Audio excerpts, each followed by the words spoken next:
Hello everyone, मेरा नाम है मिसेज़ अभिलाषा और आज हम स्टार्ट करेंगे हमारा नया टॉपिक जो है सर्चिंग। ठीक है, तो सर्चिंग क्या होता है? सर्चिंग एक ऐसा प्रोसेस है जिसमें हम किसी लिस्ट में से कोई एलिमेंट फाइंड करना चाहते हैं।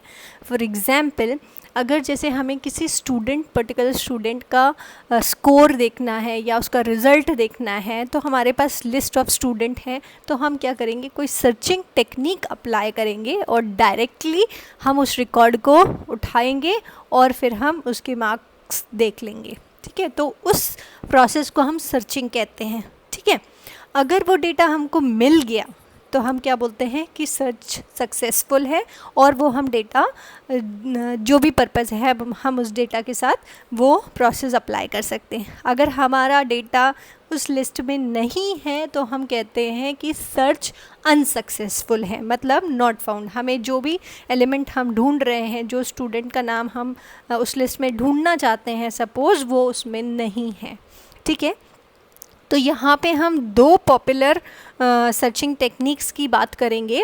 एक है हमारा लीनियर सर्च और एक है हमारा बाइनरी सर्च। ठीक है, तो लीनियर सर्च में क्या होगा, इसमें हर एक एलिमेंट को कंपेयर किया जाता है जो डेटा है, जो हमारा सर्च आइटम है उसके साथ, और जब हमें वो डेटा मिल जाता है तो हम उसको रिट्रीव कर लेते हैं। रिट्रीव करना मतलब हम उसको ले लेते हैं, एक्सेस कर सकते हैं हम।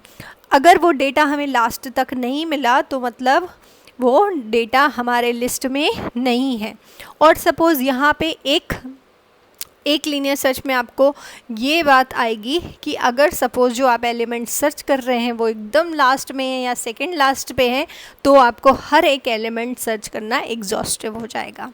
ठीक है, दूसरा सर्च टेक्निक है बाइनरी सर्च। बाइनरी सर्च क्या करता है, ये डिवाइड एंड कॉन्कर टेक्निक पे काम करता है। डिवाइड एंड कॉन्कर टेक्निक का मतलब ये है कि हम हमारा जो बहुत बड़ा सा लिस्ट है, सपोज़ उसको हम एक छोटे लिस्ट में कन्वर्ट कर रहे हैं और फिर उस छोटे पार्ट पे हम सर्च कर रहे हैं और इसी तरीके से हम अपना एरिया कम से कम करते जा रहे हैं। ठीक है, इसको बोलते हैं हम नैरो डाउन कर रहे हैं। सर्च रेंज जो है हमारा, सपोज़ अभी हम 1 से लेके 100 एलिमेंट के बीच में सर्च कर रहे थे, तो यहाँ पे हम डिवाइड एंड कॉन्कर में जब हम एक इटरेशन चलाएंगे तो सपोज हम 1 से लेके 50 तक में सर्च करेंगे। आगे हम एल्गोरिथम देखेंगे तो ये आपको बहुत क्लियर हो जाएगा।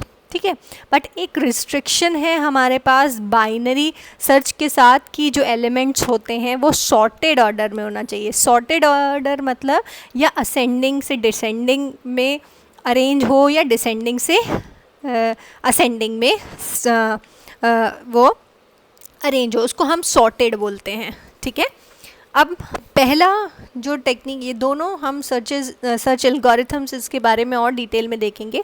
पहला है हमारा बाइनरी सर्च। ठीक है, अगर हम लीनियर सर्च से कंपेयर करें तो हमारा बाइनरी सर्च ज़्यादा एफिशिएंट है। क्यों ज़्यादा एफिशिएंट है? क्योंकि हमको मिनिमम कंपैरिजन की ज़रूरत है। लीनियर सर्च में हम क्या करते, हर एक एलिमेंट टू एलिमेंट हम कंपेयर करते जाएंगे जब तक हमें वो एलिमेंट नहीं मिले। ठीक है, तो हम यहाँ पे कोई स्ट्रैटेजी नहीं लगा रहे हैं। लेकिन बाइनरी सर्च में क्या होगा, मिनिमम कंपैरिजन होंगे, लेकिन ओनली रिस्ट्रिक्शन हमें क्या है कि हमें सॉर्टेड एलिमेंट चाहिए। सपोज़ जैसे हमने अभी एग्जांपल लिया, हमारे पास स्टूडेंट लिस्ट है, तो वो जो स्टूडेंट लिस्ट है वो हमारी सॉर्टेड होना चाहिए। Suppose sorted and alphabetically sorted है, तो जिन बच्चों के नाम ए से स्टार्ट हो रहे हैं उनके नाम पहले आएंगे, फिर बी वालों के नाम आएंगे, फिर सी वालों के नाम आएंगे, एंड सो ऑन। तो वो सॉर्टेड लिस्ट है हमारे पास, तो हम उसमें बाइनरी सर्च सक्सेसफुली अप्लाई कर सकते हैं। ठीक है, अब हम यहाँ पे दो अप्रोच देखेंगे जिससे हम एल्गोरिथम बाइनरी सर्च का बनाएंगे। एक हमारा होता है रिकर्सिव प्रोसीजर, जहाँ पे हम रिकर्जन का इस्तेमाल करके क्या करेंगे, बाइनरी सर्च का एल्गोरिथम लिखेंगे। और दूसरा हमारा इटरेटिव प्रोसेस होगा, जहाँ पे हम रिकर्जन का इस्तेमाल नहीं करेंगे, हम लूप का इस्तेमाल करेंगे और हम बाइनरी सर्च का एल्गोरिथम लिखेंगे। नेक्स्ट वीडियो में हम देखेंगे recursive procedure of binary search. Thank you.